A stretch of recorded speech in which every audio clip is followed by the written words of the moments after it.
And we're joined by Chris Williams, a former member of the Kelowna RCMP, most recently a candidate in the municipal election. And I appreciate you talking to us about something that everybody's talking about, but nobody's talking about. Right. Your experience in the RCMP, maybe you could just tell us, what would it be like? How would things go if you had a sexual assault accusation come before you and the investigation turned towards a senior elected official? What would that look like if you were back in GIS? Right. So I do have some experience with that. There has been allegations made against members of the RCMP here before. They become a sensitive investigation right off the bat. So the moment you get that complaint, right away, other people are informed of the nature of what you're investigating. that's correct. When the complaint came in, it would have gone up to the officer in charge here, who in turn would have contacted the district, letting them know that there was the allegation. At that point, there'd be sensitive briefing notes created and the investigation would be locked down so that it was handled with some sensitivity and ensuring that the integrity of the investigation wasn't compromised and that there wasn't leaks. Right. Now, in some such cases, you might bring in police officers from another city, perhaps a non-RCMP city, to conduct the investigation itself. Right. Anytime there's a real or perceived conflict of interest, it's really incumbent on the investigating authority to ensure that they're impartial. And with the case of the former mayor, it would have been incumbent on the officer in charge here and the district commander to ensure that there was some impartiality with regards to the investigation, whether that's the investigation itself or a review of that investigation. Right. And in the case of the former mayor, Basran, they brought in an outside police agency to review the investigation once it was complete.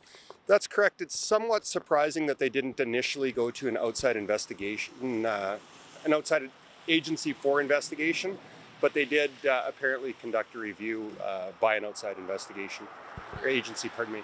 Yeah. And then it's interesting that, just 2 days before the election, that's when they brought in a special prosecutor from outside the community.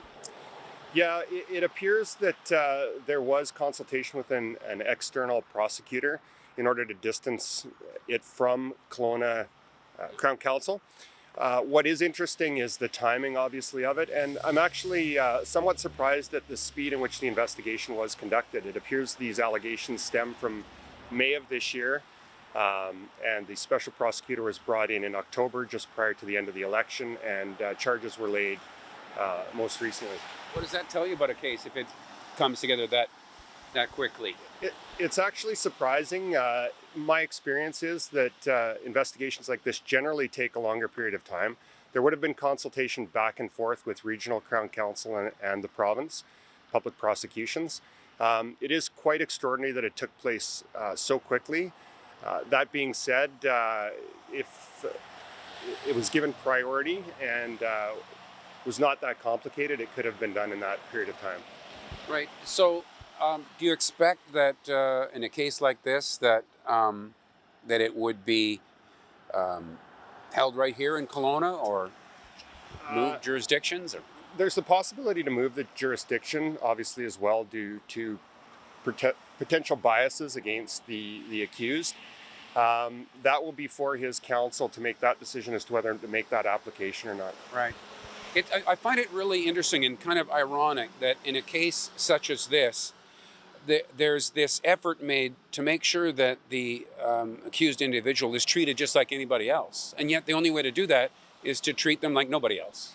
Right. I think it's extremely important for the public to, as well, realize that we have a system that's based on innocence, and innocent until proven guilty. Mr. Basran is entitled to his time before the court to have the evidence heard.